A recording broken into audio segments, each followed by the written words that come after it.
ready for another lesson?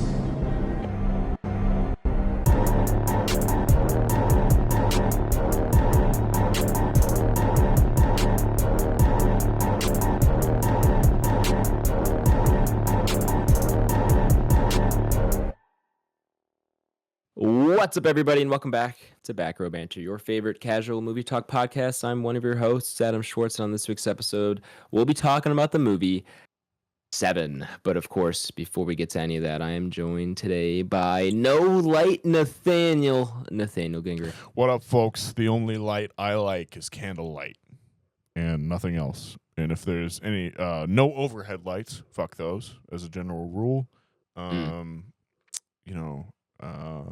Let's see. Anything above maybe like 15 candle watts, not interested.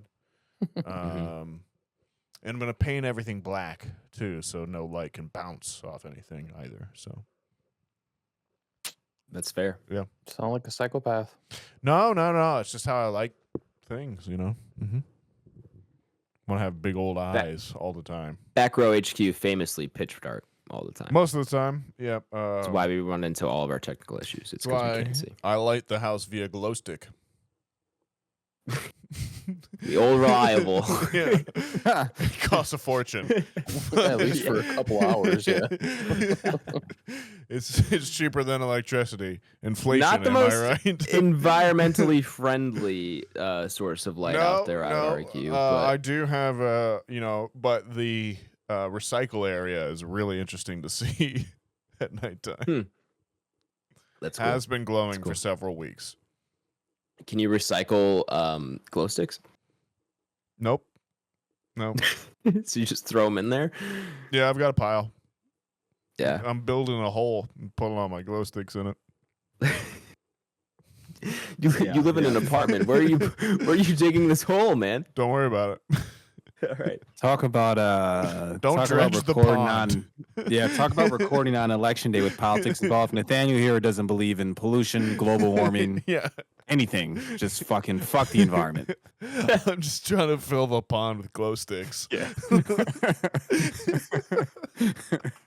The entire ecosystem where Nathaniel lives is fucked. collapsing as we speak. The pond of, what is your apartment complex is called? Barrington Isn't it something lakes? Yeah. That's funny. Oh man, he's killing the lakes. It can be seen from space, but you know.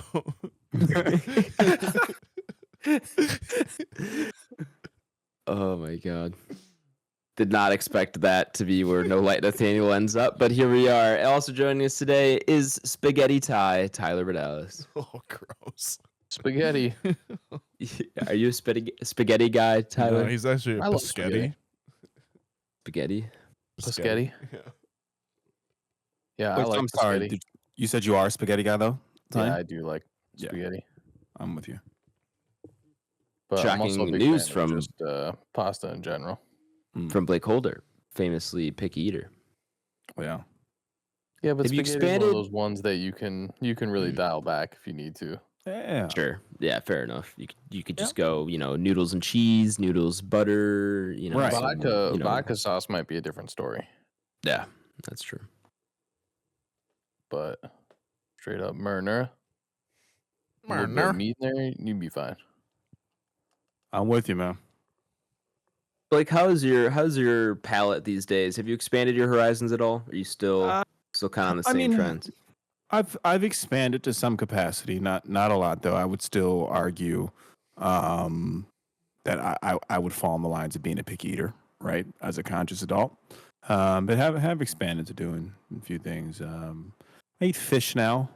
That was a big one for me. You sound so excited. Yeah, that was a big one for me. Started a few years back. Started dabbling in fish. I Okay. was like, okay, I can do that. I've had octopus before. Wasn't really too fond of it. It's all right. That was a really big one for me to try. Was it? Octopus. Yeah, that was tough. Haven't gotten to oysters yet, or I don't know what that type of species is called. What that subspecies is called? I don't know what you. Something with an M, right? Well, there's mussels, but that's like a specific. Is that what oysters are and stuff? No. An well- oyster is technically part of the mussel family, but Okay. but there are Yeah. different variations. I got you. Yeah, I don't know what that whole like There's subspecies clams, is called. oysters. Clams, oysters, mussels. Yeah. Yeah. Yeah, I don't know. haven't ventured that far yet. They're not crustaceans. No, that's not them. Anyway, but no, I get what you're saying. All fair enough. I mean, How about everybody we- else? Anybody else eat oysters, clams? I'm a big fan. I'm Really? a big fan. I'm not a big fish person. I got you. Per se, like salmon, all those like Sure. fishes. Like I'm Yeah, not I a love big. it. I'm I do like not, salmon. but I do love like shrimp, clams, mussels, like all that kind of seafood. But typically not a fish person. However, big sushi person. Which yeah, like see, I can't do that one. I'm lost. yeah, I figured. I've had frog legs. Frog legs. Oh, are good. I've how was also had that? Frog legs. It's like chicken. Yep. Yeah, it's the same thing pretty much. It's kind of how gator is. I've had gator. Yeah, I've had gators too. Yeah, it's essentially chicken. It's not bad. Yeah. When we were in high school, one of our rivals was Crystal Lake South.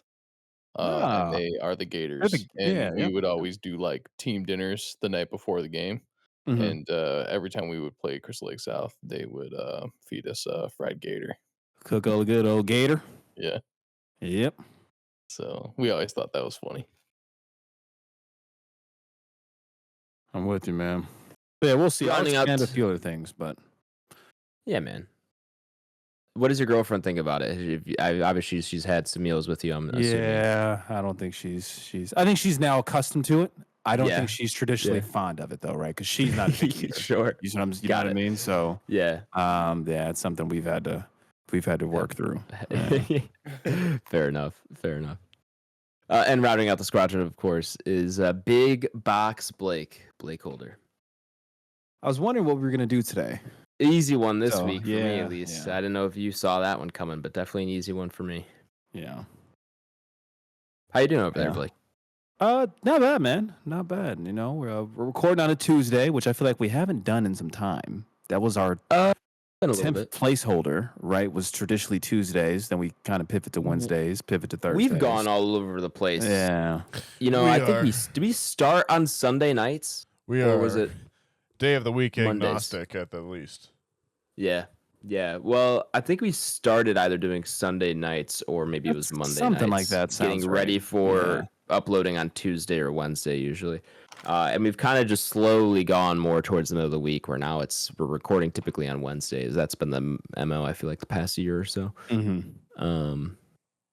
But yeah, we are here on Tuesday. Election Yeah. night. What a to be joyous back. evening. No anxiety anywhere. See. In America, there's never anxiety here. Are we kidding? No, never. This is a utopia. Something like that. Congrats on voting today, Blake. I'm happy for you Yeah, man. voting for the first time. Yeah. And I guess congrats to Nathaniel and Ty. If you guys voted, congrats to you as well. I voted. Congrats like to 2 weeks everyone. ago, I did as well. Yeah. but thank you. Got that out of the way. You're welcome. I don't know why more people don't early vote. Yeah. So that's ultimately what I did as well, though. For Yeah. sure. Yeah. Yeah. Like it was just like I waited 15 minutes, was in and out, and like Yeah. I haven't stressed about it for like 2 weeks now. Whereas like Mhm. if I had to go vote today, I'd be stressing. There's Yeah, just that no line's reason to got to do be that. ridiculously long, right? My Got Noah Scott. too, former Yeah. Shout out. Noah too. He's in Noah, Chicago, and Noah squared, and he said he texted me over the weekend saying he waited for like 4.5 hours in Oh my Chicago God. to go and vote. That's a Yeah, lot. I was like, that's brutal. So yeah, very unfortunate. Very glad I did early voting and just got out of the way. I've been relatively stress free on that front for a couple weeks now. So, but of course, we are not a politics podcast. We are, of course, like to review movies here. And so, welcome listeners to our main review segment here. We're going to be talking about the movie Se7en from 1995. Unfortunately, we are not doing Purge election year, which Blake suggested we do a little too late the other day.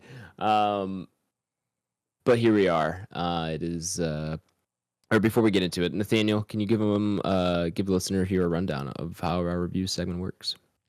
Yeah, folks, if you're new or perhaps you've just forgotten, or maybe you're just hitting yourself in the head with a hammer until the election results are over, the way the review segment works here on Back Row Banter is that it's split into 2 sections. There's the non-spoiler section, and then there's the spoiler section. It's pretty self-explanatory. In the non-spoiler section, we'll go over the movie itself, who wrote it, who directed it, who's in it, all that good stuff. We'll go over the IMDb page. We'll go around the squadron and decide whether it is a good IMDb summary, and then also, well, we don't actually do that, but we will decide if we if we do recommend it. It's got to be a yes or no. There is no nuance on the internet. From now on, it'll be spoiler time, or excuse me, from then on, it'll be spoiler time. And it will go into any big plot twist or spoilers during that time. If you don't have anything spoiled for you, check back in and check the show notes, which is listed all of our timestamps for the podcast. And then we'll rank it up on our Entropy list, which is our big list of everything we've watched on the podcast ranked. With that being said, Adam, tell me about Se7en. This is Se7en. Se7en. It's like Se7en. Se7en. It's one of those ones where they put the number in the word and it works, but also doesn't. Like I look at it and I go, I shouldn't. I don't know. The 7 does not fit the V in terms of its shape. Does not, but it still works in some aspects. I don't know. It messes with me. But anyway, this of course is the movie 7. It's released in the year 1995, way back before I was born, 5 years older than me. It's rated R with a runtime of 2 hours and 7 minutes. It's directed by David Fincher and written by Andrew Kevin Walker. The cast includes Morgan Freeman, Brad Pitt, Kevin Spacey are gonna be the big people here. And is there anyone else big that I'm missing? There's obviously Gwyneth Paltrow. Gwyneth Paltrow. Yes, of course. How could you forget? Sorry, they do another like out of order credits thing, so it's not all the big people at the top, so it's hard to search these. But yes, of course, Gwyneth Paltrow's here. Where is this in her career? Early. I don't have reference for her. Like my main connection to her is obviously Iron Man, but then like I see her in older stuff, and I'm like, I forget that you're not. At just this Pepper time, Potts. she and Pitt, I think, are dating, if not married. See, I didn't know that. Yeah, before Jennifer Aniston, he was with Paltrow. This is very early. This is her 10th credit on IMDb for acting. So yeah, very early on in her career. And this is also before Shakespeare in Love, which is 98. Okay, now I'm seeing some of the other stuff she's in here. So yeah, very early on in her career. Good to know. Good context. Any other cast members that I'm missing, gentlemen? Oh, it's a cast of guys. Got our boys. A lot of guys. A lot of guys. I think you could say Arlie Ermey as the captain. You got Richard Roundtree. He's up there as well too. Leland Orser. He's one of the victims. Couple different True Tree guys in here as well too. True Tree. Yeah. Cool. We have the IMDb summary reads as follows. 2 detectives, a rookie and a veteran, hunt a serial killer who uses the 7 deadly sins as his motives. That's fair. That's a pretty good summary overall, I would say. Don't love it. Yeah, I don't either. I think it could be better for a movie with so much like suspense on there. Brad Pitt's not a rookie too. He's Correct. He's a rookie to that city, but he's not a rookie. Correct. Well, Which is a big kind of point in the movie. I don't know if I said this already. 8.6 out of 10 for the IMDb rating, which if I did say it, I don't think we paused on how high that is relative to a lot of movies we have on this podcast. That's got to be what, top 10, top 5er? Feel like right? Top 10 for sure. Yeah. We don't have a lot of things above 8.5, I would say. What do we say the highest one on that this always is? comes There's up one is at 9. Inception's always up there. Inception was the highest for a long time, but it's not anymore. There's one that's 9. That's was it higher Dark now. Knight? Dark Knight's like 9.3 Yes, or yeah, something. I'm pretty sure that's what it is. Yeah, I forgot. But yeah, here we go. We have it here at 8.6, which is pretty solid. What are we thinking here, fellas? Anyone's first watch here? I don't think this would be, but I just want to make sure. Yeah, we were Nope. curious if this was your first. This is not. I actually watched this only a couple months ago, less than a year ago, probably about 6 or so months ago with my dad. Papa So Schwartz. I had already seen that had seen it for the first time a couple months ago. So still like that watching and my kind of grasp on this movie is relatively fresh. But of course, if you've seen this movie, you do know that it's the type of movie that gains a lot of value on the second watch still, which I definitely had a good time watching this.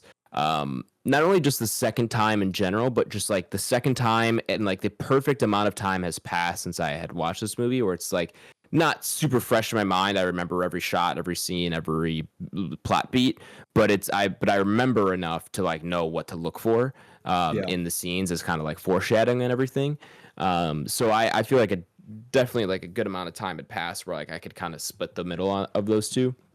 It definitely had a lot of value gained through the second viewing where like you kind of definitely pick up on things you didn't know before or didn't see before, and there's definitely some things foreshadowed for you that you, if you know, are watching it for the first time, you don't fully pick up on just because they're so subtle and subliminal. And I definitely feel like I got a lot more of the messaging too this time around in terms of like themes hidden beneath everything, where the first time around I remember kind of not being confused, but like first decent part of the movie just like trying to get a grasp of like what's going on, like what's happening, and eventually you kind of have to surrender to the fact like you're not really supposed to get the full context of who these people are and the set of characters and where they are and like everything. You're not supposed to get a full context. It's just a very isolated story, and it's very set in its kind of own world almost, and then you kind of, once you have that accepted, you kind of just kind of keep going.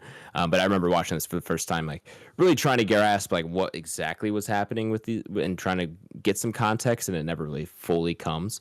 So not having to deal with that this time around definitely had me kind of on board more quickly when starting the movie. But I'm certainly recommend this. Is do really enjoy this movie quite a lot overall. I think it looks fantastic. The acting is great. Brad Pitt's really good in this. Really well written. Just a great story in terms of like crime thrillers or whatever, crime mysteries. I think it does so much that I can't say for what it did relative to like when it came out, but like even looking at this now, like you can kind of see how this like kind of changes narratives of what like a crime thriller kind of could look like in terms of like how it sets up its world and everything. But yeah, no, I don't know. I really, really like this. I am a pretty big David Fincher fan. I've liked everything of his that I've watched. And this is definitely up there for me of his, but curious to see where you guys are at. Yeah, I'll follow up on you second. So this is not the first time I've seen this. I've seen it probably 3 times in totality. First time I've seen it, and I would confidently say 5-6 years, right? So, yeah, all time classic. I knew what I was signing up for going into it. Like I said, because it is a third watch, but it is an awesome crime thriller that I feel like we're kind of lacking this genre right now. And this is, I mean, in essence, it's pretty much David Fincher at his magnum opus, right? Which is a powerful statement because he's got some pretty damn good movies. So yeah, the acting is top notch. The cinematography is great. The world building's awesome. Where they put you in this city where you ultimately don't even know what city it is. It doesn't have a name. Nobody calls it by name. It's really cool. It's just shit you pick up on the more you watch it. It's always gloomy and overcast. It's just a very dark and dreary feeling. And yeah, it's really good film.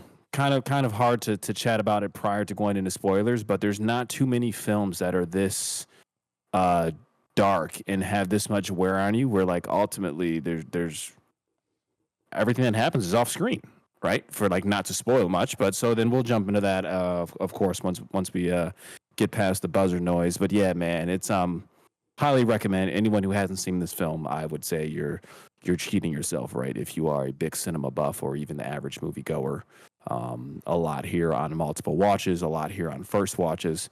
It'd be super cool to rewatch this for the first time as an adult, right? Kind of envious of those people. And yeah, good movie through and through. A lot of themes, a lot of motifs going through. I'll pass it to somebody else. I'll pick it up there. Yeah, this is not a first time watch for me. This is probably in the 10s to 15s for me of seeing this guy.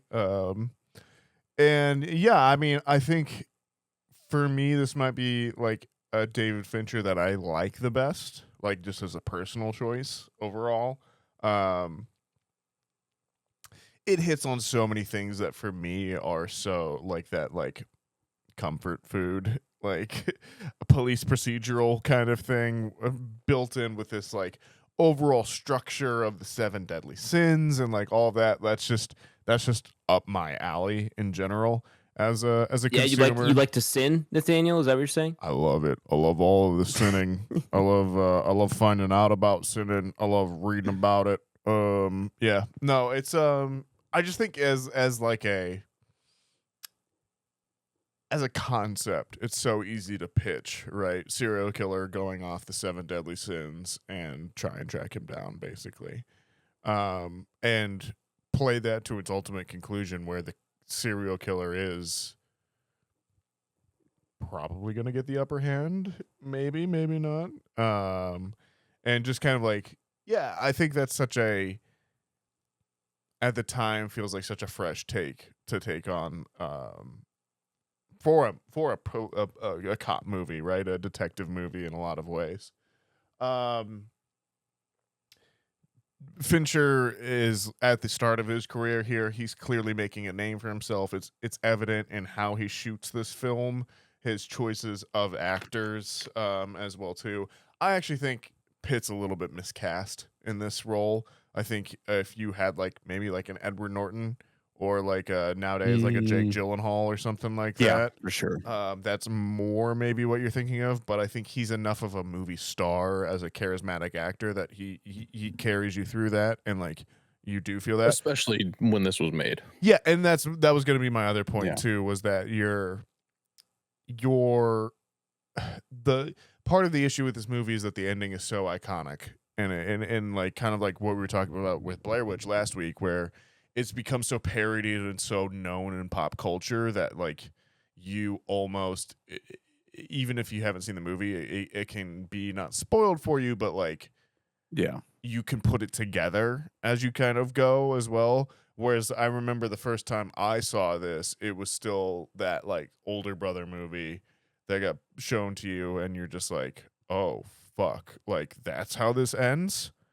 And I'm not going to go any further than that, but yeah, it was, I can remember being 18, 19, 20 years old in college and like having a bunch of people that are like, we love movies. I love the Marvel movies, and be like, oh, you want to see a real movie? Sit down and we're going to watch 7 together. And like, here's art that can actually, can make you feel something as well too. And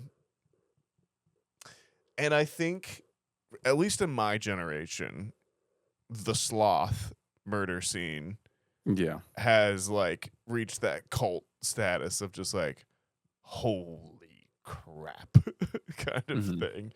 But yeah, Tyler, you can go ahead and talk now, sir. How you feeling? Really quick, before you hop in, Ty, I disagree with your Brad Pitt take. I love him in this movie, and I think he's really fun, and he's got some great delivery of the lines. I honestly, like, I see what you're saying with Edward Norton maybe taking on his character, but I personally wouldn't want that switch. He never reads as happy-go-lucky dumb as I think he's supposed to be, as like I think he's supposed to be written. He seems too cynical in some ways, which I think ties in a little bit, but like with the Gwyneth Paltrow character, I feel like you needed a guy that was like, where you truly believe I'm coming here because I believe I can make a difference kind of thing. Whereas like Pitt, I feel like is because I almost see this maybe post Fight Club.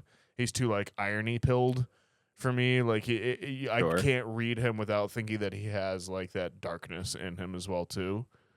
But yeah, I mean, again, this is pre-Fight Club as well too. So this is early Pitt. He's making the transition from heartthrob to leading actor kind Yeah, of to thing. megastar. Yeah. So That's fair. I think Morgan Freeman does a lot with helping him out, but I think he hasn't quite made that switch yet over. I can see that too, which is interesting. Because you definitely don't get Brad Pitt as you're used to him, and so it's interesting you say that because now that you do, like I can see this definitely does feel like somewhat of a transition for him, and obviously he's very young in this, but I don't know. I personally just really enjoyed him. Again, in this movie. I think his charisma and his like his chops are there. It's just not quite the right fit. But like again, this is me after seeing it 12, 15 times too as well. Like so That's fair. Yeah.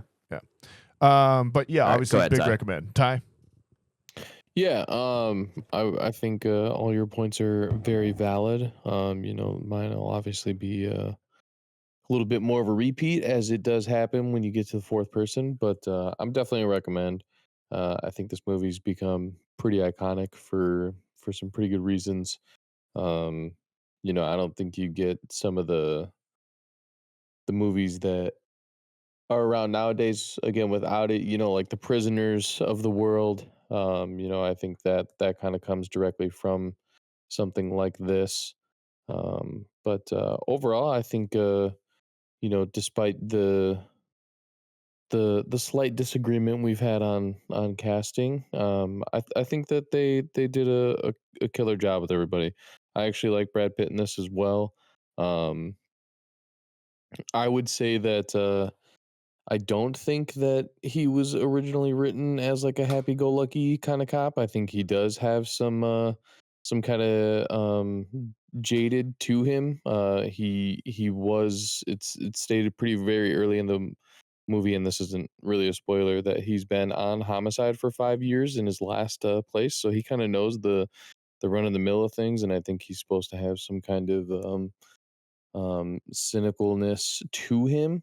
I actually kind of like the way that he is. You can obviously tell there's a vast difference from where he's at in more recent things than where he was at with this, and it'd be interesting to see if you got what you would get with an older style Brad Pitt in Like, this. I think it yeah. would be pretty different, but It'd be interesting um, if they did like a reboot with him in the Somerset role now. yeah, Or something like True, similar yeah, kind yeah, of thing. yeah, for sure. And yeah, I don't think Kevin Spacey gets recasted in that. I think he's a little out on the cancel boat. Should we talk about yeah. pre-spoilers? I mean, but he's sorry.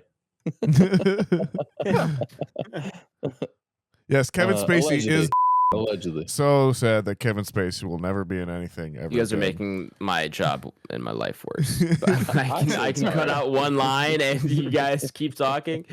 It's gonna be a lot to go through there. Yeah, that one didn't age the good. greatest with this film, right? So all good. Let's talk. Yeah. I do want to talk about that post spoilers as well. Yeah, we can get around that. But yeah, I don't think you you obviously I really like Brad Pitt in this. I think like I said, you get a different version of him if you input his style of what it is today. But he's definitely learning. I like Nathaniel's point that Morgan Freeman helps him out quite a bit. He's supposed to. He's fucking Morgan Freeman. Oh, I mean, yeah, he's perfect. Yeah. As well too, For sure. in terms of that like stately like elder like detective 1 week from retirement, which is a cliche we've seen a million times, right? 100%. But like you totally buy it with Morgan Freeman. You're like, yeah, that would be the dude. I would want that guy as my detective. Like he seems like he knows his shit as well too, For sure. kind of thing. But yeah, overall, I'm gonna recommend. I like this movie quite a bit, and I think it's one of those movies that is kind of in a timeless category. I think it would be cool to see this for the first time again, but I still think, people that do watch this for the second, third, fourth, fifth time, you're still picking up little nuances that you didn't necessarily pick up on the first watch. And yeah, it's very cool. I definitely enjoy this movie quite a bit. My only thing is that who's the real psychopath here? Oh huh? boy. Is it John Doe, or is it the guy who fucking needs a metronome next to his bed to fall asleep? Yeah, It helps, facts, all though. right. that we'll get to that in spoilers. Yeah, I'm a recommend. Recommend. Seems like recommend all around. I Big am not recommend. shocked. This is a good one. This is a good one, fellas. All right. Well, I think with all that being said, we're gonna go ahead and head into spoilers. So if you've not seen Seven and do not want it spoiled for you, go ahead and check that episode description where I've left a timestamp you can jump to, where you'll be taken to the ranking of the movie up upon our Entropy list. Spoiler time, Nathaniel. He made me do it, man. He put it on me and he held a gun in my head and then he made me do the thing and I did the thing. And... Horrifying scene. Yeah, that's one that always sticks with It's me. most of these. Yeah. Yeah, that's of all the murders, that's probably the most horrific one to me for sure. I don't know about anybody else. That whole but, thing where they just like they cut to and they're like they found the blonde and then like it's all of a sudden you're in the like the craziest place ever. Their music's going off. They can't get it off. No one cares. Like they're clearly like, oh god, get the detectives down here so we don't have to deal with it. And then I love the like attendant that's there too, that in like the box. yeah that Brad Pitt brings in. He's like, I don't fucking want to see this shit, it's just my job, man. And you're like, yeah, I do get that, man. Is everyone in this movie in purgatory? That's the film major English major take, right? Because they reference Dante's Purgatory, which I guess I didn't realize until I watched it this time, that like if you watch this for the first time, you would think that they're referencing Inferno a bunch more, but they're actually referencing in Purgatorio, which is the second book in the Divine Comedy, which is much more in line with the I need to repent for my sins and find out what I used to do, and by doing this, I can then move on up into heaven kind of thing. Yeah, it's an interesting choice to go with for the John Doe character, particularly just because you would assume it would be like Inferno or something like that. But yeah, this movie, I feel like it's and Blake and I were talking about this earlier. Yeah, like a little bit pre-pod, but like I can't think of a movie off the top of my head that has had more of an effect on like police and B level like thriller movies that I can think of in my lifetime. Like I know there's like police thrillers before Seven and after, where they have that kind of like serial killer who is like talking to the police and taunting them and almost like kind of Saw-esque, like setting up those like the scenarios kind of thing. I feel like this is one of those first ones that really puts that out into the like public consciousness and that kind of thing. For sure. Absolutely. Yeah, when you were up getting some water, I said that you really don't get movies like Prisoners and stuff like that without this. I think that would be 100% true. Yeah, I mean, you can even bring some of that to the elements of Longlegs, right? Where you're I was thinking about that earlier. Yeah, you're referencing the serial killer or like, the antagonist, and like trying to kind of like find out his motive as well too, or like and like his pattern kind of thing. I think is all tied into that. Like I think a lot of those movies you don't get nowadays without this one in there.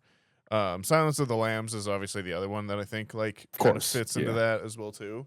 But I think this, which is right after this, right? Because Silence of the Lambs is what? Is that might be 97? No, is it before? Yeah, 96, 97. I think that might be before this. Okay. But again, like I think that is that is all tied within this as well too. Yeah.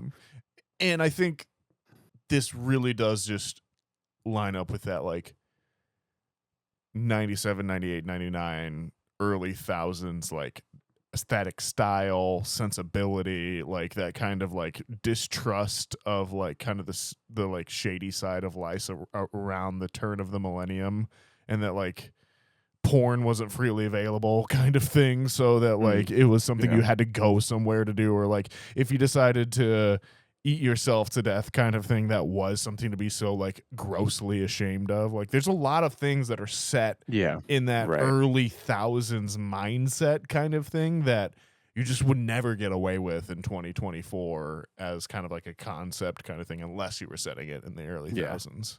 Yeah. Or they wouldn't be as like shocking and graphic, right? So I mean that's kind of my point earlier when I was saying this is one of those films that does have that dark of a tone. And it's depressing, it's dreary, it's overbearing. And all the kills happen off screen besides one. Yeah. Which, like, going into it, you wouldn't think that if you're already aware of what this film entails. Right? And if someone describes it to you, like, you're like, oh my God, it's so, like, bloody and disgusting. And, like, you never see half of that stuff. Like, almost all of it appears off screen. Or is, like, mentioned or, like, put in, like, or, like, you only see it through, like, Polaroid photographs kind of thing or something. It's that, like, it fully knows that what you're imagining is worse than what anything it could show you. Mm-hmm. I think that's something this movie does really well. Is it doesn't bother you or get to you or try to shock you by the gore of these, murders. It's all up to your imagination. You don't need to see the knife strap on to picture what's going on there. You don't need to, it's all just kind of using your imagination to horrify you. And I, kind of even mentioned that last week in terms of Blair Witch, where it's very much like picture whatever you want, or however you want. Like, and this one's definitely much more structured in what it wants you to envision than it is in Blair Witch. But same idea, where it's like your own imagination is what kind of scaring you. And that's that's what this movie does really, really well. There's so many visual jokes that I feel like you like, as we've watched David Fincher grow, we've come to understand his kind of like humor and his tone a little bit. But there's so many of those like early on in this as well too, where you feel like the movie itself has a point of view and like kind of like a tone to it as well. It's kind of like saying like I often think of the library scene where Somerset walks in and he's like, gentlemen, all of these books, and you guys decide to play poker, and they're like, we've got culture of our own kind of thing. And I feel like that is like the movie itself just kind of encapsulated in so much, in so much, where like David Fincher is kind of just saying like, here is all of my influences, and I'm laying them out on the table for you, but I'm also making my own thing as well too. And like, yeah, it's obvious, and it like you can treat it almost as like not gauche or like obvious or something, but like it's simple. There's a simplicity to the storytelling and like the concept behind it. But he does use it to say so much as well too. And I think there's so much humor that's played throughout the movie in terms of visual gags. One of the things that I think back on a lot is the first time that Freeman is coming over to Gwyneth Paltrow and Brad Pitt's apartment, and he's like, how are the kids? And then you get that really weird shot that like has a room that's separate from everything else, but it's like kind of glassed in. And you're like, the only reason that kind of exists is for the punchline of the fact that the kids are a bunch of dogs, and like you can kind of watch them like play there. But like it's one of those things where you're just like, no apartment has this kind of thing. What is happening right now? And yeah, I love stuff like that. It really does, I think, like add and is like feels like a deliberate choice kind of thing. My favorite example of that is when during the chase scene, when they find his apartment, and they follow John Doe to the alley. Yeah, He goes yeah. into someone's apartment, and it just seems to go on and on and on. And then the kids just with point. and then the kids just point, and it's just like, where like whose kids are these? I've just saw like 3 different families. Yeah.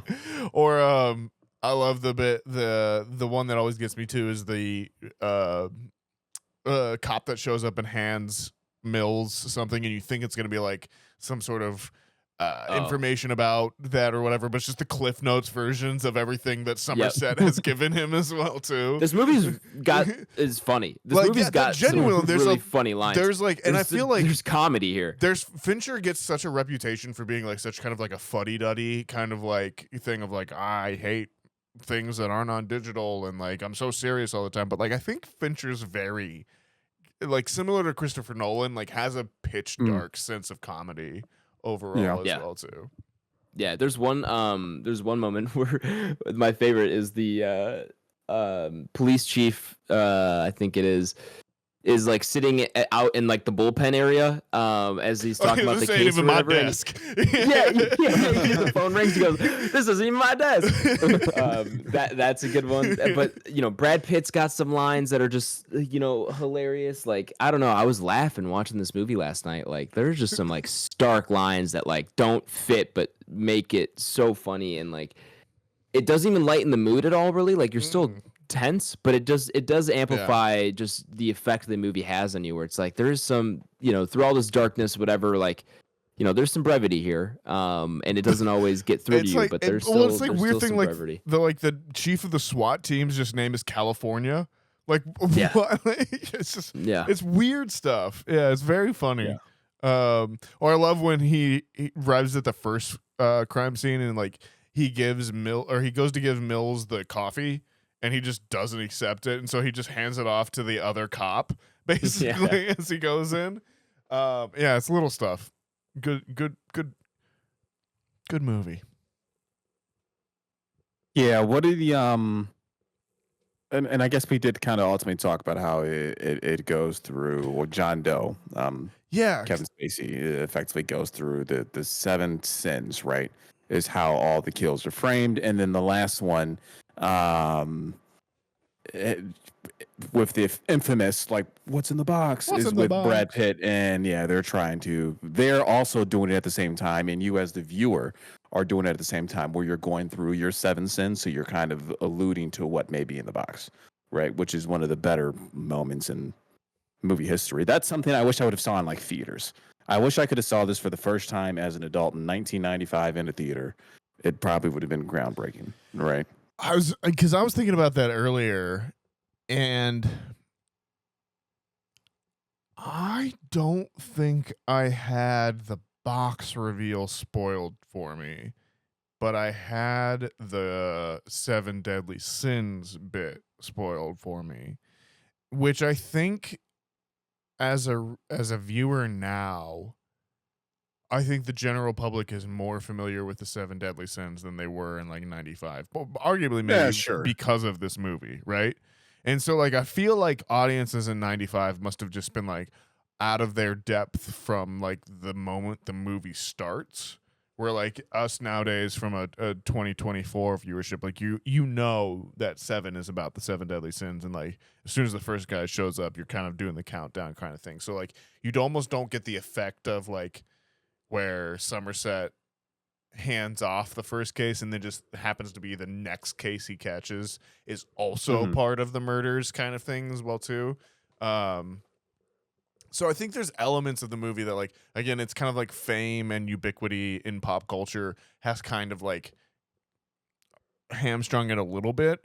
But I mean, I think the ending is still like, I think John Doe even says at some point, like, he's like, you won't believe it, but it's undeniable kind of thing. And like that on this viewing really stuck with me, where I was like, yeah, man, like if you didn't have me on board for the first hour 40 minutes of this, I wouldn't love the ending of this, but you did kind of nail it. And like it's crazy and it's wild and it's unexpected, and if you think about it too much, it maybe doesn't make sense, but like at the same time it's fucking compelling. Like very compelling. And that's what I come back to.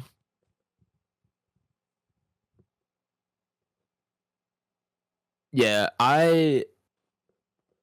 where do you guys read into this movie at all? Because I was having a good time last night as I was watching, kind of just reading into things here and there. And this movie, like, it's not even that it says one thing in particular, but there are a lot of like undertones of marriage, of course. male masculinity roles and everything like that. We joked about pre-pod, we joked about or talked about election stuff. Abortion's a topic in this movie. Funny enough, like there's some serious topics here. Even Blake was like talking. He's like, "How did we miss election year?" I was like, and before the pod, I was like, "I don't know. I mean, this movie's basically whole thing's about apathy and like whether or not you recognize how bad the world around you has become and what you're trying to do to change it and that kind of thing, and how that might be useless and like the only thing to do is just laugh at the insanity of the world." This ain't even my desk. This ain't even my desk. That's a great line. Yeah, I caught that. Good. I caught that on this one as well too. It's so quick too, where like you don't even really process it. But like even that thing of like R. Lee Ermey in that role, like you as the viewer have total faith in like him and the fact like he and Morgan Freeman have seen shit like this before. And kind of like it's just the same shit different. They feel so competent, and like at no point does he feel out of his depth or anything like that they're gonna like not catch it. But then like the whole thing hinges on the fact that John Doe is just a type of killer that they are wholly unprepared for. Even in considering like how much they talk about, which is something that obviously Morgan Freeman talks about a lot in this movie. And he's like, "Oh, well, you're a 5-year veteran, but you're not from here," kind of thing. And I think that is an interesting, obviously, point that kind of brings up and comments on throughout as well too. And then you have the separation of Mills and Somerset, even from a literary standpoint. Somerset just being the guy from a week from retirement, and Mills being the new one who's like. I love that scene in the bar where Mills it kind of calls him out and he's like, "I don't believe that you believe that. I believe you believe that because you're a week from retiring," kind of thing. I think that's a great I think that in a lesser movie that scene gets cut, but I think in this one it really does kind of like finally cement what the Brad Pitt character thinks and kind of like where he's coming from, and that makes the tragedy of the ending all that much more realistic and painful. I've talked a lot. Someone else talk now about this movie, please. Yeah, it's my point earlier about themes of this movie. I definitely felt like, at least on this watch, and every time I go back to this movie, I'm sure I'll pick up something different.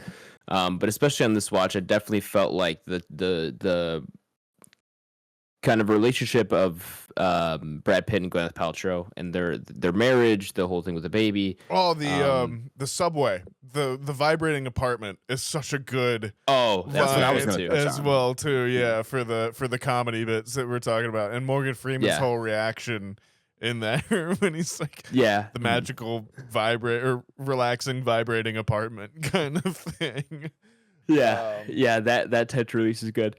But no, I definitely thought there were some interesting things going on in terms of like the male female relationship, and the fact that like Gwyneth Paltrow's character, like we don't really see her much without Brad Pitt's character. Like she's he really distances the audience from the character, and it really kind of plays off really well, where it's she's isolated and you're isolated from her. You don't see her, you don't really interact with her unless there's someone else on screen, really, another man on screen, and I think that plays a huge effect.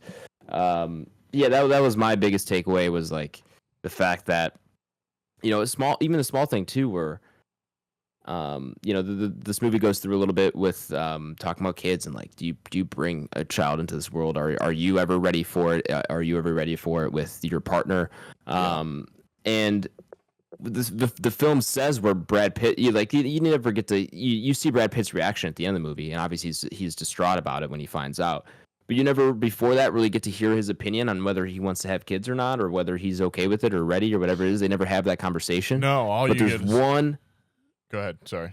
I was gonna say there's one line of dialogue that you get that hints to where he's sitting, and it's, "Hey, where are the kids?" And it's dogs. In his mind, he's already made up his decision. Like that's who he is. Like his dogs are gonna be his kids. Like that's who he sees as his little family. And like that just kind of gives you a hint of like he's probably not thinking about having or starting a family. And that kind of like, go ahead. I think that's followed up too with where Somerset says like, unless you are 100% on having the baby, don't tell him about it. And then obviously at the end, he hasn't heard about it yet, so we kind of infer from that choice what Tracy's choice is. Obviously. Right. What she would end up doing. Yeah. I mean, it's all such a short amount of time. You don't. To me, I don't assume that she's made that decision yet. Obviously, she's not 100%, so she hasn't. She hasn't told him yet. But it's all. But again, open for that interpretation. I think as well. And then like and to your point, talking about a rewatch. The final reveal just makes those last 20 minutes on the rewatch where you know that John Doe has already done the killing and like is setting all of that up. You're just like, it gives you that sick feeling to your stomach kind of thing. Where it becomes, hey, your wife called. You should really set up your voicemail. Yeah. Or you really, and that makes me wonder: did his wife call or did John Doe call? Right. Yeah. Kind like, of. Yeah. You Like who really called? There's so much. Did she call him for help? Did something like was she? Yeah. Like you don't know, and you never find out. There's and I think that like that applies where like doing the research for the movie, you hear of like Denzel Washington was offered like the Mills role early on, and like some other people were offered like the Somerset role, and like a lot of them responded back. They're like, no, this movie's just evil. Like I won't do it, kind of thing. Yeah. And you're just like, yeah, I mean, I do get it, but like that's also kind of what makes it fucking a banger as well too. Like the bleakness of it is just like to your point. It's something that you just don't get normally in movies, and that's let alone at that time. Then even fast forward now 30 years later, like you still don't get it. I mean, you can look into the history of this movie, and it's riddled with people that were trying to change the ending, trying to do something different. I know at one point they were talking about having like one of the dog's heads in the box, and that was like the reveal kind of thing, and the twist, and like they were supposed to try and go and find and save Tracy in a church and stuff, but David Fincher originally got sent accidentally one of the original screenplays, and he was like, "No, I'm not changing it." Yeah, I'm glad he didn't. I'm glad he held his ground on that one because I don't think anything else. I say that you never know what those alternative endings could have looked like, but I mean, I'm glad we got what we got personally. Like it's definitely that shocking ending that kind of makes this film. The build up to it is so good. What I was curious about, and what we maybe have kind of talked about for our viewers or spoiled for them, did you know Kevin Spacey was in this movie until you saw it? No, personally, no. At least I don't think so. I'm trying to think back. Because you don't. Yeah, I mean, I'm trying to date myself as well. On first watch, you don't. His name's not in the credits, so you don't. Yeah. You don't know he's in the movie until he shows up at the police station. At the police station. Yeah. And ultimately, to your point, he's not in the film a lot. Right. He doesn't have a lot of screen time until you watch it again and you realize how John Doe being the name. Until you realize how long he's been in the film. On rewatch as well too, with the same, with Somerset and Mills, and you're like, oh fuck. I mean, it's probably 40 minutes in when he shows up at the one crime scene and takes their photos and is like, hey, I got a right to be here, and this is the newspaper guy. Right. I mean, that was definitely one for me where I was intrigued to hear if Adam had obviously heard the ending, because What's in the Box has become such a iconic kind of line. Yeah. But then transcended cinema. Yeah, but I'm curious for first time watchers as well, if they don't hear that Kevin Spacey's in it, especially nowadays, like does that reveal work still as well? Because I would argue that it does. Like he is good. There's no denying that, right? Like he's terrifying in there. I mean, the cop that cuffed him should have definitely been wearing some kind of gloves, but Yeah. he just fucking grabs him and cuffs him, and then he looks at his hands and he's like, "What the fuck?" God, I'm covered in blood. Yeah. Yeah, that's like the one thing too that always sticks out to me, where Kevin Spacey, his character John Doe, ends up getting like, how does he get to the police station? Doesn't he take a cab? He just shows Like up. something Yeah. ridiculous, and I'm Yeah. like, how the fuck did he even pull that Who's off? picking this guy up? Yeah, exactly. I had the exactly. same thought. Definitely. Yeah, it's One of my other favorite lines that I think gets a little overlooked is when they're talking about the library, and Brad Pitt's just like, just because he's got a library card doesn't mean he's Yoda. Yeah. I was watching that earlier today. I was like, what does that mean? Hilarious. There's a lot of good bits in this one. So For There sure. is for sure. Shout out Mark Boone Jr., who is like the shady FBI guy who's just been playing shady cop roles his entire life, basically, it seems like. Also love Morgan Freeman casually dropping knowledge on like the NSA in like 1997. Right. Like, yeah, we're hacked in, we're logged into all of your library records, and if you have to search for this, we're flagging books and keeping an eye on you. But He's like, yeah, they watch you. He's yeah, like, they watch you? he's like illegal. fuck? These words don't matter. Yeah, he's like, No. books on nuclear weapons. Yeah, or Mein Kampf. In 1995, though, I'm sure that was like a. But like, doesn't what? that just I mean, it's such a Like nowadays, I'm like, well, it's duh. so funny. Yeah, of course, right? But like, yeah, it's again that weird little time capsule moment, right? Well, now they probably stopped monitoring your books. Now they just look at your internet browser history. 100%. Yeah. Library is very underutilized. You could in my opinion. probably search whatever you need in the library. Yeah, and they you never could get away with it. find you nowadays. Yeah. I They're like, love "There's how no way this guy's stupid enough to leave an actual paper trail, right?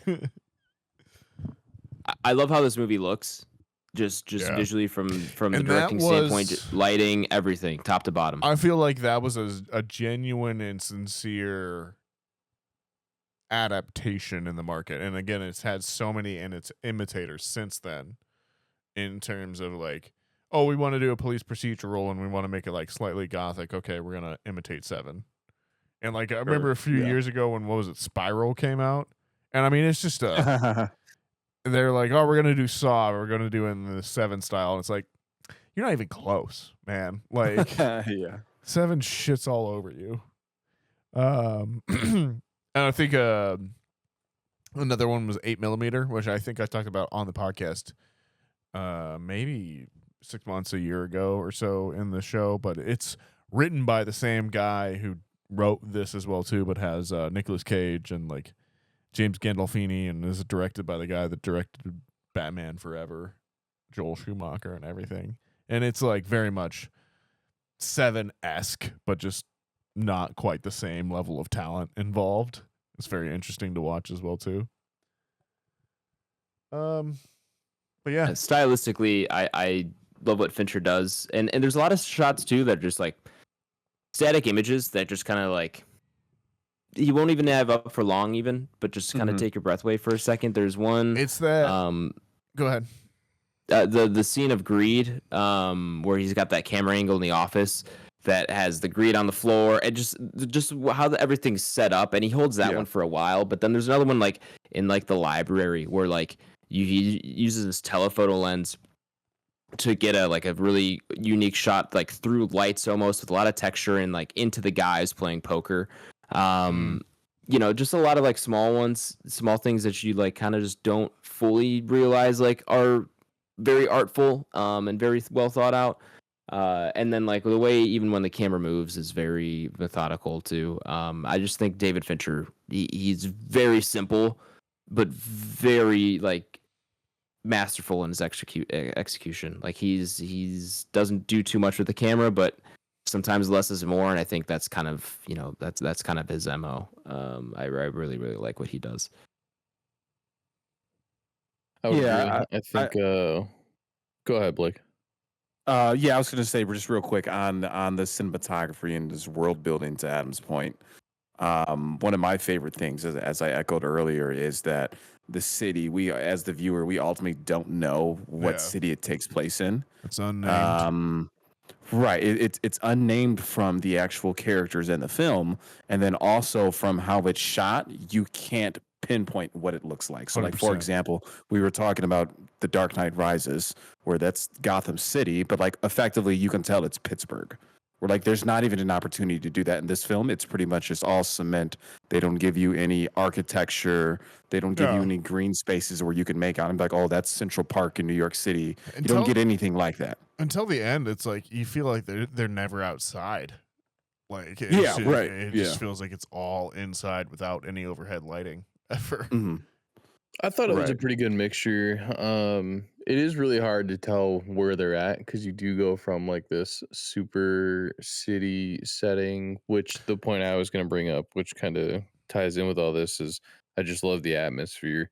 Not necessarily the setting, but just the atmosphere in general. Like, it's obviously a very mysterious, darker, kind of gloomy movie, and what better way to kind of do that than it being raining all the time. Yep. And with it being rainy today, it's kind of like the perfect setting to kind of like be in as well. And you guys know I like to match my settings with how I view my movies, and so it all just kind of came together for me. I thought the rain was a great touch, and then next thing you know, they're out in the desert. And you're like, where the fuck are we? Where you can just go from cities. I was like, we in Vegas, or are we like, what's happening? It's LA. Like, anyone that has that's been around like knows it's LA, but 100%. Like, I love how far they go to try and and then the cool thing is again, like, the second that things start to kind of open up, you start to figure out who it is, and things come to light. There is no more rain. It's sunny out, it's blue skies, and so good point. Very cool how that kind of all kind of feels together. It's a good point. I love that they don't name a city here. Like, it is just what I think call they it. said, this place, this city, this place. Yeah. Well, he says metro, and I don't know if that's referring to something. He's like, I got to get out of metro, or what brings you to metro, or something like that, pretty early on. And I don't know if that's just supposed to be the short for like metropolis, like we're just in the city. Sure. You know what I mean? Like, but yeah, I love that they don't give a firm city. Like, this is definitely just kind of takes place in its own little world, and same kind of idea to like you imagining the crimes that are happening. You could plug and play whatever city you want. This could be Chicago, this could be Baltimore, this could be LA, this could be, like, you could just make it whatever, it's a big city, make it whatever you want it to be. And on the other side of it, it lends it to the thing of like, okay, if you want to make the argument, they could be in purgatory. Like, they're in a place that they don't really know, kind of thing, and it's just this constant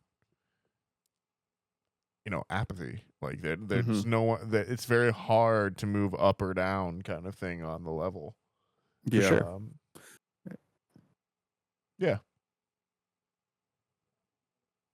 Want to put it on the list, fellas? Yeah, let's do it. Yeah, I think we got enough here. So we can go ahead and welcome back listeners who skipped over the spoiler segment of the podcast. We're going to go ahead and throw 7 up upon the Entropy list. For those of you who do not know, the Entropy list is Back Row Banter's official list of all the movies we have reviewed, regardless of genre, regardless of anything else, all on one fantastic list. This is essentially how we rate our movies, rather than do it out of 5 stars, out of 10, whatever that ends up being. We throw up all the movies we review and see how they compare to one another. If you want to reference the Entropy list for yourself, you can do so by checking the episode description, where it is linked to my Letterboxd. That is tough. It is. This is going to be a tough one, I agree. I think I'll let it rip first. I know where I'm going to go. Get her up. Wow. 16. Ooh. Wow.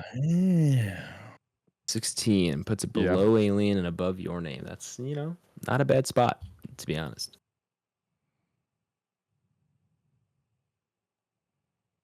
16. Rationale behind that, Alien, even before its time, right before 7, created a massive cinematic universe, right? There's comic books behind that. There's films behind that. There's TV series behind that. So that's one that holds near and dear to my heart. Aliens just below Inception, which we talked about earlier, one of the highest rated films we have on here. That's Nolan working its greatest. Jaws is just above that. Below that Alien, where we're going to slide in 7, in my opinion, is going to be Your Name and Arrival. Arrival's an awesome Denny V sci-fi joint. Obviously not peak Denny V though. And then Your Name is an awesome anime as well that we've got on here for some time. But it just, I have a soft spot for anime, but maybe perhaps not as large as Tyler. Right, so that's something I can slide in there and kind of make it work. For context, though, that is above Interstellar at 19, which is a fucking juggernaut. Right, it's above Midsummer at 20, above Blade Runner 2049, above Oppenheimer. So it's ranked adequately. Okay. I think it's a good spot, man.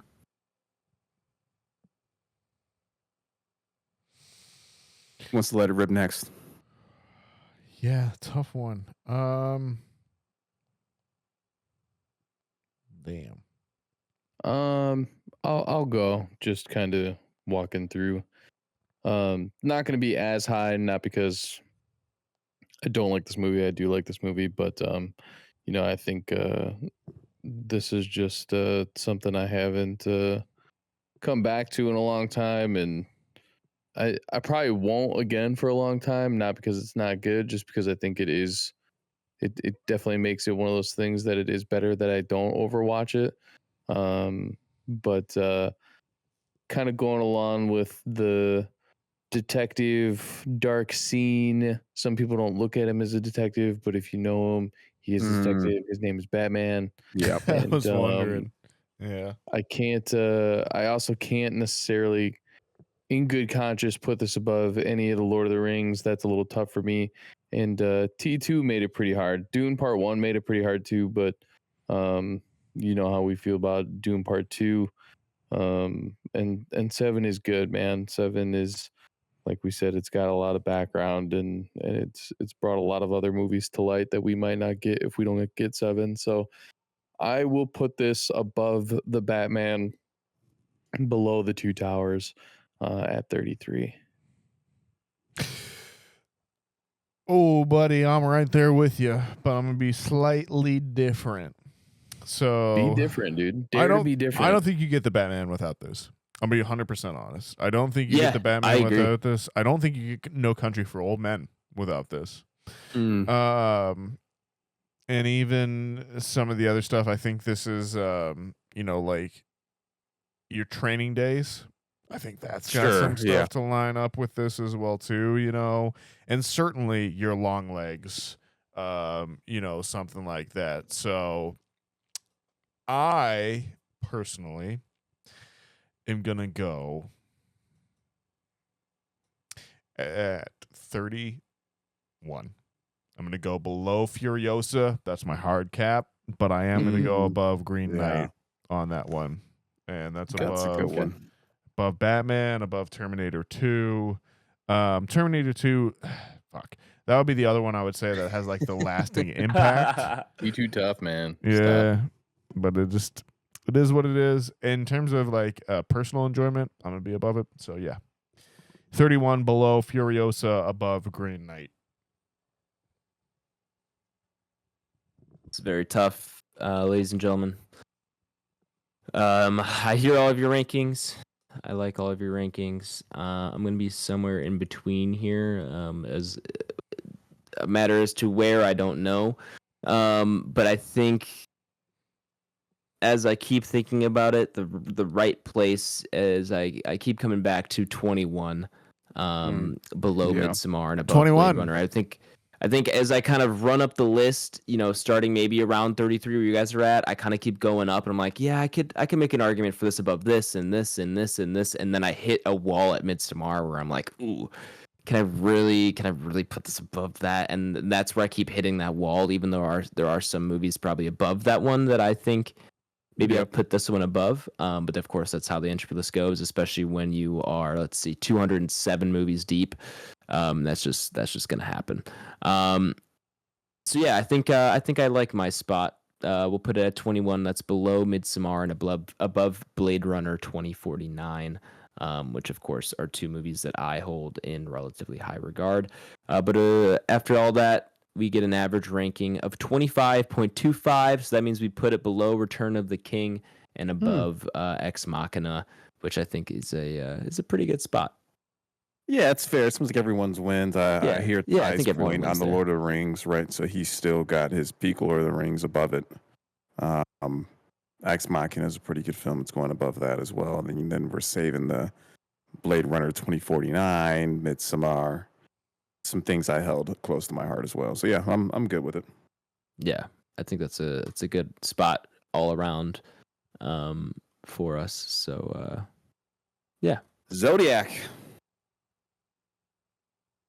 Well, Zodiac. spoilers, bro. No, I'm just kidding.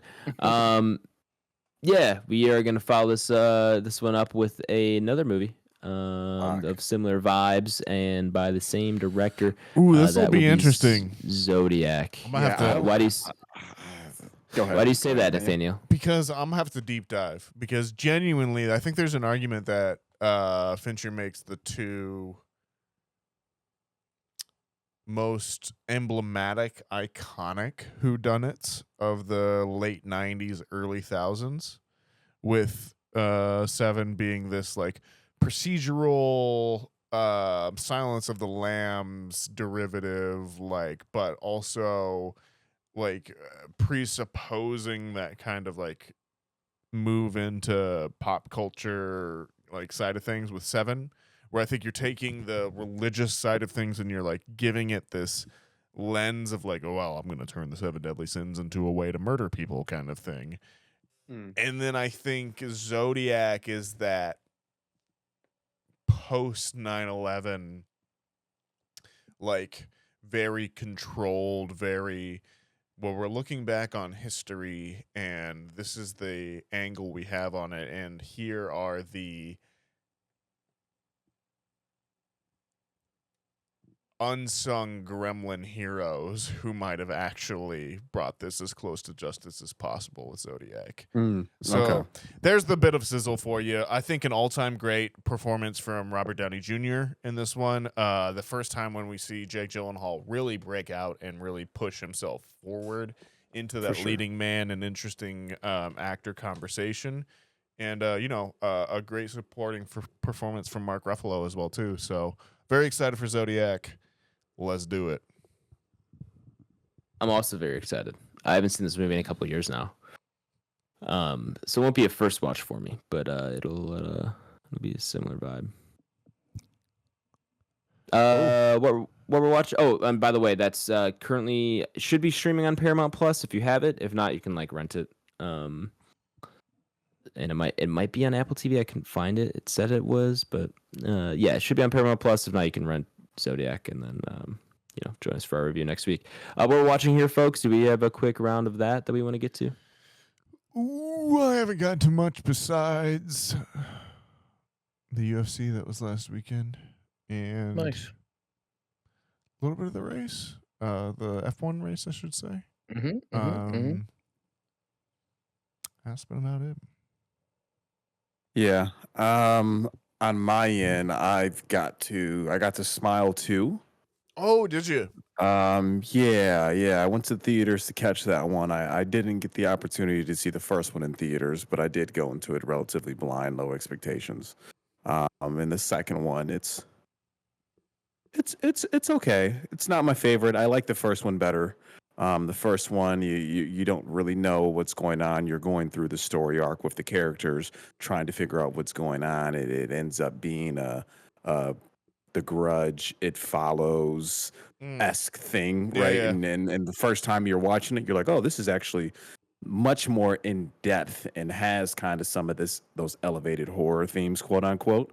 Where obviously watching the second one, you're aware of all that as the viewer. So it becomes a little redundant when watching it. Now, they do try to double down on the horror, right? Double the jump scares, double the gore, right? But it's just doesn't necessarily do much for me. But it's a good film, better than a lot of BS that's come out in years past for horror, right?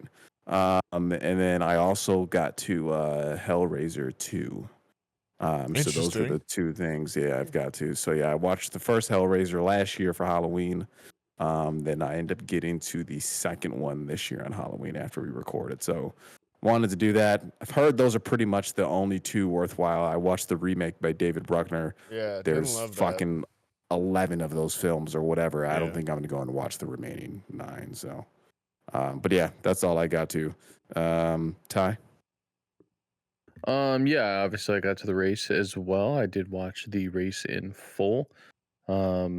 What a fucking drive by Max Verstappen. Just absolutely insane. From 17th to 1st, in the middle of an absolute monsoon in Brazil. And it was incredible. This So, is Brazil. literally. But yeah, shout out Max. It was a killer race to watch. I had a ton of fun. Watched Green Bay Packers. And then Kara had her baby shower this weekend. Saw so that. Congrats. I wasn't there, but that's cool. Dope. Congrats. All the guys got together and hung out at the bowling alley and just had Congrats. some drinks and Sorry, I some didn't want to chill, sound like an so- asshole for not saying it. I No, just- you're good. She doesn't care. And then I got to the first episode of Penguin. Hanging. The Penguin. Banging. So that was also pretty great. Mm. And Heard nothing but good things about that one, by the way. So you have Yeah. to keep us up to date. yeah, it's been like I said, first episode, it was pretty good. I like the little vibe they got going on, and so far I'm enjoying it. But yeah, other than that, Adam. I didn't get to much. I've been watching a lot of NBA. NBA's back. Been very entertaining-ish so far. And watched a Netflix movie. It was called Woman of the Hour, I believe. Oh, Anna Kendrick. It's Anna Kendrick. She directed. I believe it's her directorial debut, if I'm not mistaken. She didn't write it, but she directed. Very, I wouldn't say very, very good, but I would say pretty good for what it is, being a Netflix movie, being Anna Kendrick's directorial debut, and she also stars in it. She impressed me in terms of like directing and camera work and stuff like that. She has a lot of like really good blocking techniques with the camera where, you know, she's kind of following characters throughout the frame, people coming in and out of frame to direct your attention. Nothing like groundbreaking, but just like very textbook and very well done and well executed. And she does it like consistently throughout the movie. So yeah, I thought it was pretty good. Relatively short runtime, I think around 90 minutes or so. So like not a huge commitment of your time. So if you were thinking about checking it out, another like true crime kind of thing. The plot of this, the kind of the idea and plot of the movie is like this serial killer back in I think late 80s or late 70s, early 80s, sometime around there. He was a serial killer. And he went on like a dating game show and like won the date with like the female contestant. So like that's kind of like the premise of it. Nothing. Leah sounds like and I Audition watched to me. this too. I totally forgot. Did you? About that. Yeah. We Yeah. did. Did you like it? Yeah, we both had a pretty good time. It was like right in the middle of like, I can probably get her to watch this because it doesn't seem too terrifying, but Yeah. still like kind of creepy enough for it to be Halloween. So but yeah, we both had a good time with it. Yeah, it's you know, it's a Netflix movie. I would say pretty average to a little bit above average one. For sure. So nothing crazy, but still worth your time, I would say. Yeah, watched that.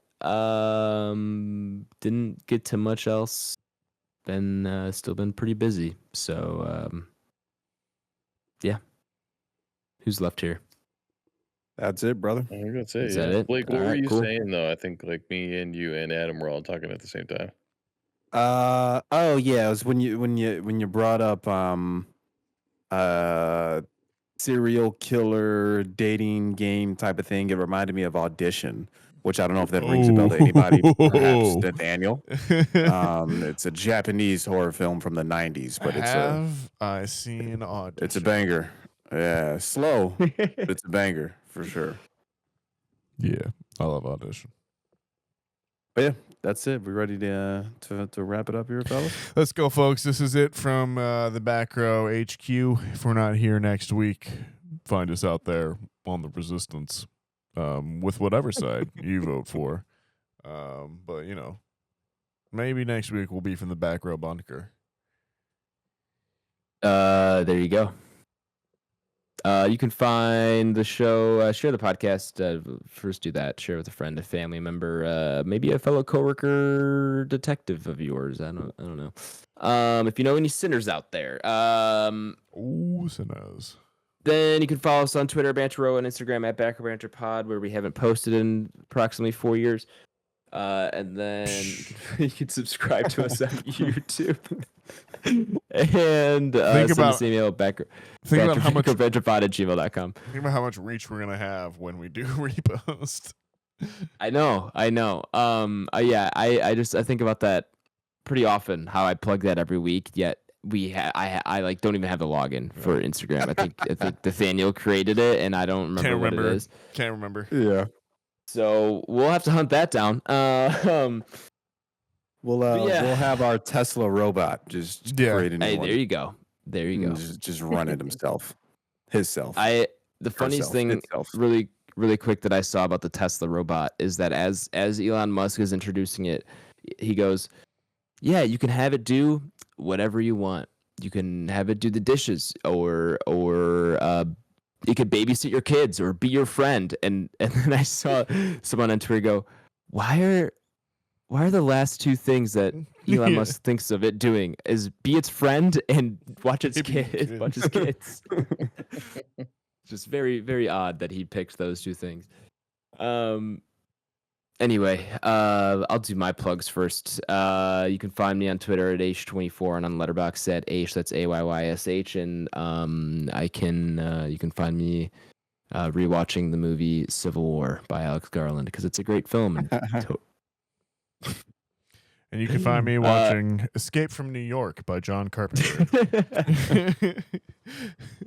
And RoboCop as well, too. Jokes. They're all jokes. Oh, we like to have fun. Where are your real plugs, Nathaniel? Where can the people really find you? They can find me down at the shops. You can always find me on Twitter and Letterboxd at NS Gingrich and on Instagram at NathanielG92. Tyler, where can we find you? Instagram, Letterboxd, and X. All Tyler Vidalis, VIDALES, Blake. Letterboxd, BlakeHolder, PSN, Xbox, Mr. Water Coolers. Letterboxd be on there, log some things, and we'll see what else I get to. I think I've kind of knocked off a lot of my top tier horror lists right now, but we'll see what pops up. I'll put some reviews on that. And shout out Foley. Me and him go back and forth every once in a while on Letterboxd reviews. Shout out that guy. So there it is. Am I last, fellas? Or is it Nathaniel? No, it is you, sir. It is me. Was it? Adam, did you give your regular plugs? I did. Oh, okay. Well, then, get us out of here, Blake. All right. Well, there it is. And you heard it here first. We'll be here next week with Zodiac, another Fincher. Should be a great film. Should end up being ranked fairly highly. And we'll BRB.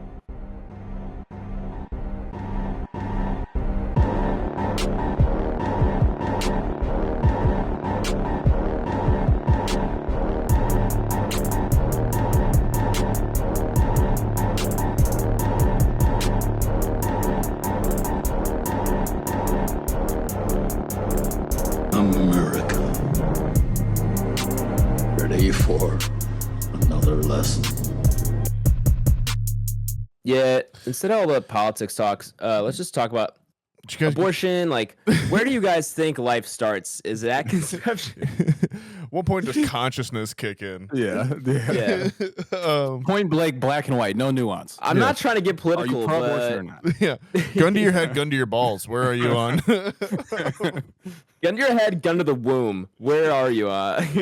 Do men have a right to legislate women's bodies? Your thoughts. Yeah. What a fucking week, eh? Yeah. Yeah, crazy. How about them Dodgers? You know, man. Happy for the people on the team. Fuck the Dodgers as an organization, as an ethos, as a general Entity. Yeah, got a lot of good stinks 'cause, like, players that I they enjoy. got a lot of good players that I think are actually like good people. Freddie Freeman, like love that dude. Freddie Freeman, Shohei. Needs some different teeth. Mookie even sounds like Fuck seems like Shohei. a cool guy. Mookie Oh seems well, I alright. like Shohei. I think he's cool. No, that's just But it's just like, yeah, it's just like it sucks that the organization they went to is like the evil empire. And they won the World Series at like 1/4 of their true power because they only had one of their 5 starters, and Right, Clayton Shohei was Kershaw, like arguably yeah, the best, and like the greatest pitcher of like the last 2 generations. Like Clayton Sure. Kershaw, if you look into it, regardless of postseason success, is a Right. fucking monster. Like he's a phenom for sure. dude, what was the year he had like a 0.5 ERA Yeah. or like a sub 1 Yeah. ERA or some shit like Did he that. win Like, back-to-back Cy Youngs? or yeah, was like it- he's won a just he's couple? ridiculous and has been Yeah, good he's for nuts. so long at this point. He's as well, getting too. old, so like he's definitely fallen off, but it's still. But he's a Clayton Kershaw, left-handed. like- He's a left-handed pitcher who knows how to pitch. Like he'll still be Yeah, able. Like right. he will still be earning like if he wants a $10 million contract for like 1 year of service when he's 45, if he wants. Hmm. Like someone Yeah. will pay him to do that just Yeah. because he can get dudes out and he's a left-handed pitcher. Like that. It's just how it is. That's all you But need. like, yeah, I mean, the Dodgers as an entity, go fuck yourselves. The Yankees as an entity, go fuck yourselves.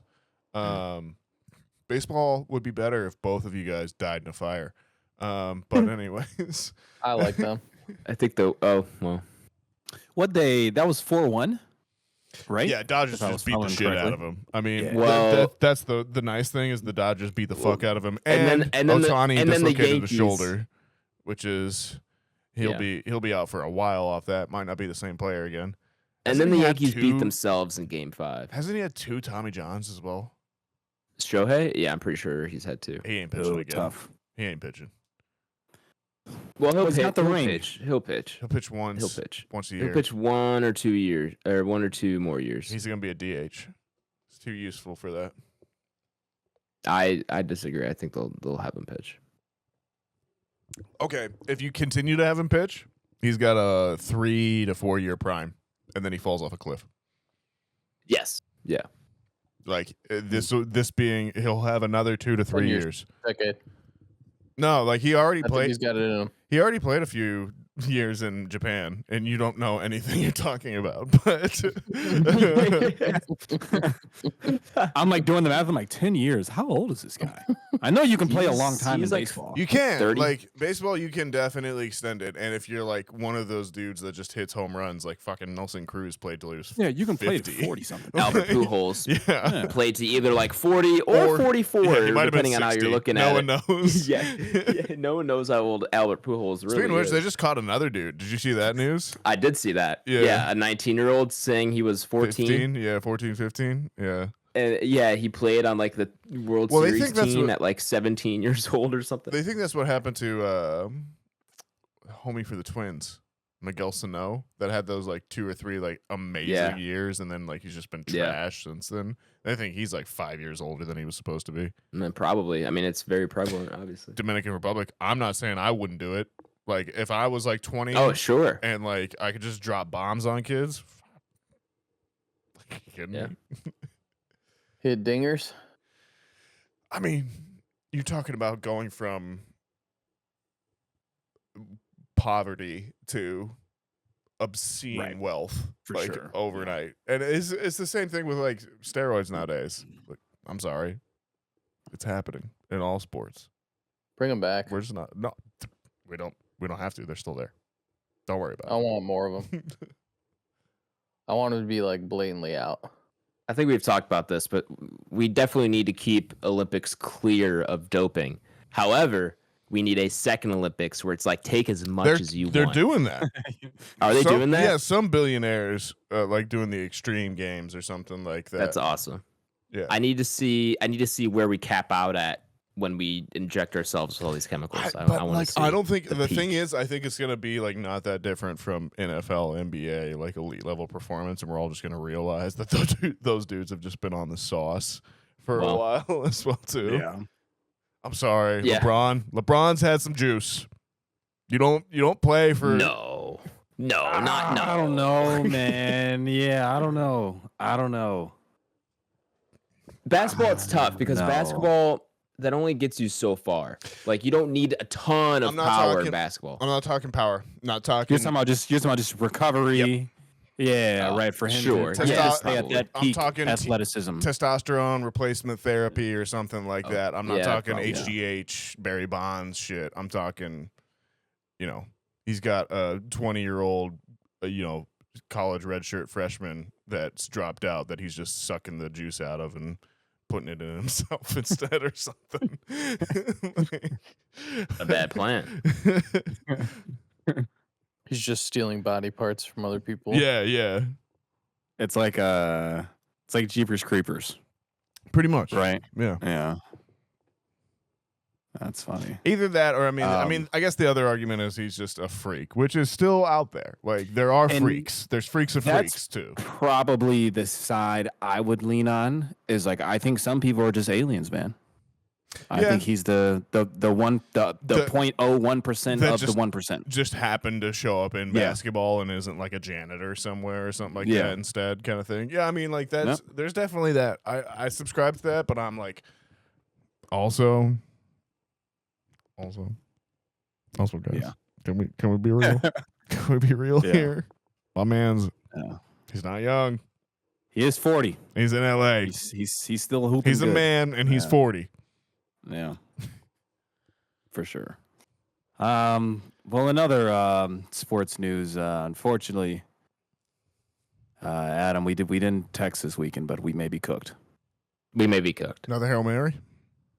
No, we just Worse. I would have rather it be a Hail Mary. because Hail Mary means, we should have won but lost. Yeah, We lost that game against a bad-ish team. You played Arizona, right?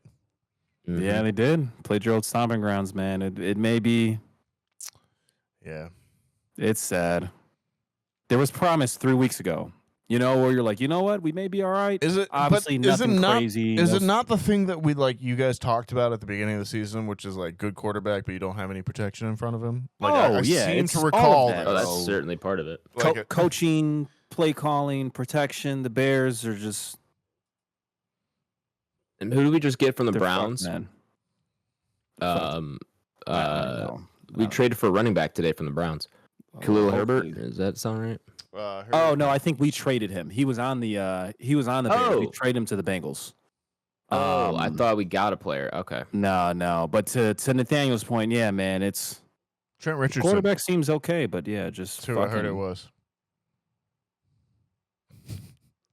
I'm actually surprised you know that name. All jokes aside, I that's like a niche. I remember him because that was the time that I think I was graduating, and everyone was like, "This is the dude. He's gonna be the best." Yeah, And then that yeah. was one of those first ones where I was like, where I realized that NFL people will say this guy is going to be the best person in the world, and then 2 years later they'll be like, "Nope, sucked. Never been. Was Yeah. always a bust. Has never been good. Yeah. He's over. Might as well be a cab driver." Yeah, man, and he's not even in the NFL anymore. He probably hasn't been in the NFL for probably 5-6 years, man. It just Who's the other one? Doug Martin. The muscle yeah, hamster. yeah, man. It goes without being said. Like if there was anybody who knew they could hit 100% on draft picks, an NFL team would be paying that guy a $2 billion salary, right? Like it would just be that would just be it. If we know for sure this guy's going to be a stud, just fucking draft him. What you're saying is it's time to moneyball the NFL because I can sign up for this. Well, Cowboys are effectively doing that. On which is an very island poorly. of misfit toys, I can Yeah. find you the team out there, man. We get Jonah Hill and Brad Pitt. We can make this happen. Mm. Yeah, so we'll see, man. But it was sad Sunday all around. Like I said, me and Adam we usually bounce Yeah. text back and forth, but there was no need to even chat this week, man. I think the season. No, there Just wasn't. big pain, huh? There absolutely wasn't. Yeah. Yeah, it was 4 wins right now. What well, are we 9 'cause, weeks in? 8 weeks 4 in. and 4. Detroit's good, right? That's the kind of thing that I've heard. Detroit's very should be those. good. Yeah, Tyler can talk to that. Packers Detroit's suck as very, always. very good football team. Nope. Uh, Actually, we that was a winnable game. We just made a ton of mistakes, and it's just throwing pick sixes when it's a minute Yep. going into the half. Can't do it. That'll ruin your game pretty quick. Yep. So yeah, because Absolutely, brother. realistically, we only lost by 10, and when you really look back at the game, it's 10 points that didn't really need to be put up on the board, or 10 points that Right. we could have easily, should have had, being in the red Yeah. zone and not capitalizing on touchdowns and getting field goals. But Detroit is a good team. I definitely don't want to take away anything from them. Mhm. They're full of absolute monsters, and Yeah, they're so they're talented. just a well managed football team right now. Yeah.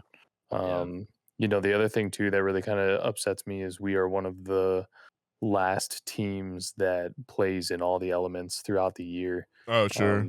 We don't have a dome or anything like that, and it was torrential downpour pretty much the entire game. And the fact that that's something that didn't help us at all, and Right.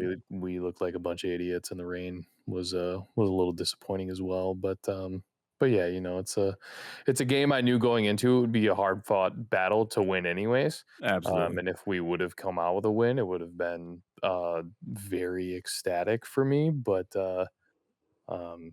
coming away with a loss, I kind of you don't ever want to say you expect it, but that's definitely one of the teams in the league that you could probably expect it from. And For sure. yeah, we still got plenty of work to do, but not bad. I don't know what's going on with Jay Love.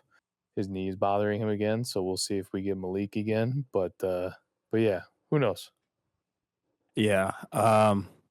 Yeah. Well said by Tyler. And it's amazing how ultimately everything he's saying is true, but it just sounds wonderful to be able to talk like that about your own football team, because you're like, yeah, we lost, but like ultimately I know we're still We competent. probably should have We lost. have a good coach. We have, you know what I mean? Like, it's not like you're watching the Bears and you're just like, what the fuck is this on TV? Because this is not professional football. And that's how it feels watching the Bears. You're like, this is not a professional football team. It's tough, man. It's tough. And we're Just when you gonna thought we go- were going over the hump, but No, yeah. we're gonna go through another cycle of all right, fire Eberflus, new Yep. head coach for a second year. That's the QB, crazy and thing to he's gonna me. struggle for another 2 years, As That's in- and then horrible on the draft development a new of quarterback. like. Oh, Horrible. As an outsider, they like it. Truly, it shocks me that like you guys seem to like have this cycle where like no one seems to be able to just be like, fuck it, like mid-season rebuild too. Like, just you should be able to just reshelve. Like, genuinely, with the talent that is out there in the NFL, and with the people that are like right there as well too, I fully believe that like as a GM, and again, I'm fucking talking out of my ass, guys. I don't know. Of course. I don't know shit, but like it seems like you should be able to like. It seems like halfway through the season, if you're realizing that your season is going shit, there should be enough guys out there that you could pull in as like a wild card who would come in and like switch shit up to like get some momentum going. Because I guess maybe that's how it works in baseball. Like, like halfway through the season, if your season's going shit, you could call Ozzie Guillen and be like, "This is a dude that's managed a bunch of shit. He'll probably come in and maybe do something different and like."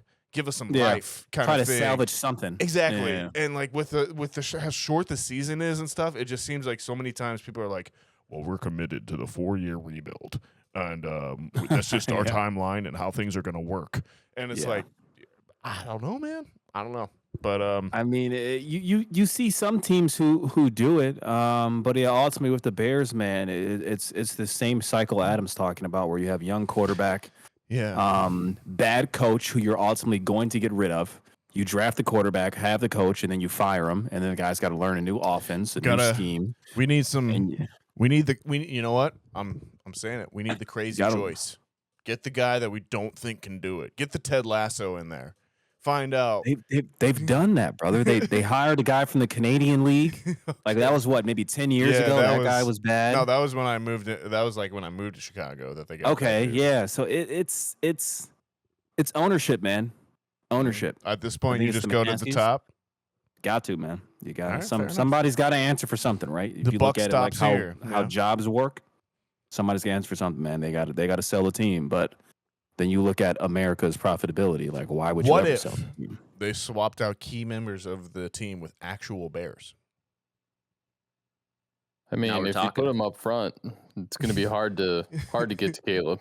So now, I'm intrigued by that, because if the NFL was like that, who would win the Super Bowl? If it was strictly like mascot. I'd be terrified of the 11. Patriots. I'll be Isn't honest. this is a comedy bit? Was this a John Mulaney bit? Someone did this as a comedy bit. So you're taking the Patriots, so you're taking humans with guns. I'm terrified of of them.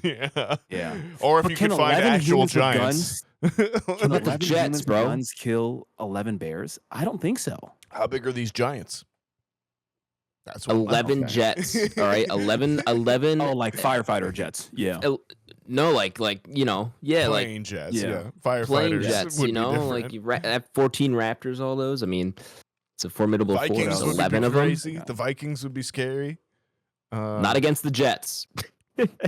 Yeah, I think I'm Okay. taking 11 Vikings, or excuse me, 11 Jets over 11 I'm Vikings. sorry. I just go to the Jets ahead of time and I just undo their fuel. You know, You night can't- before. Or yeah, that's sabotage. Yeah. I'm sorry. Did you the think you're Saints allowed not in have the a locker bounty on people? Which is Adam might also be onto something, though. I'm taking the Jets over most of these people. The only ones that could stop them are Are the they Giants, Boeings? depending on how big they are. Are they Boeings? Nope. They are military grade. You know, top of the line. Pretty sure Boeing F-14s, has the whatever. military contract. All right. Well, they're the military Boeings. They don't fail. All right, I'm gonna have to come up with what is the alternative? Seahawks. I mean, fly into I the guess you could engines say- of the jet of the I guess you could planes, like The pigeons. Chargers, maybe. Like Yeah, I'm you know, trying to think. That's what I lightning. was thinking. I was thinking, are those I mean, The is that? But like, Is that like a that storm? technically doesn't Like- exist. No, I think the Chargers No. are a horse. Like that's what. Well, their No, 'cause logo's a you already lightning have the bolt. Colts and the Broncos. Yeah, you got too many horses already. Which, like, let's be real, horses aren't doing much Titans- against most of these the people. And I Titans really might don't have think you all that beat. they're Titans, yeah, those are Those are Greek Ooh. myths. that's true. I don't think much goes above the Titans. Are Titans bigger than Giants? Yes. It's basically a mythological Yeah, that's true. Yeah, right? it is. Yeah. giant. Yeah. Packers ain't doing shit. Packers just an Amazon warehouse.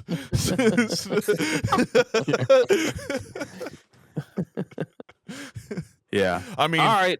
the I think it's Cardinals solved. I'm aren't taking going to be Titans. doing much else either. Or the Ravens, the bird teams. Maybe they could Bird teams flock. are Maybe they screwed. could flock together. The Browns, I'm worried for them. Just the color Browns of are brown. screwed. Yeah, man, it might be the Titans. I think I'm taking the Titans. Yeah, I like that. Although, no, I don't like that one. Yeah, I'm taking the Titans. Could it technically be a Buccaneer? Because a Buccaneer is technically their that's a mascots, pirate. like technically, but like they're technically deceased Also- already. I also like the Their Their idea. mascot skeletons. So like, are they? Well, that would be like the Raiders then. Too, Well, that's like, the Right. logo is just like the flag that the Buccaneers would fly at, right? Yeah, sure. So Jolly Roger. So like those. Yeah, right. Theoretically, those guys are going to be alive, right? Interesting. This We'll is take Titans. We'll do MLB next week, fellas, and see who takes that one. Not the Cubs. It's never the Cubs. those athletics out there. Out there jumping over stuff, doing flips and shit. Yeah. Yeah, there you go.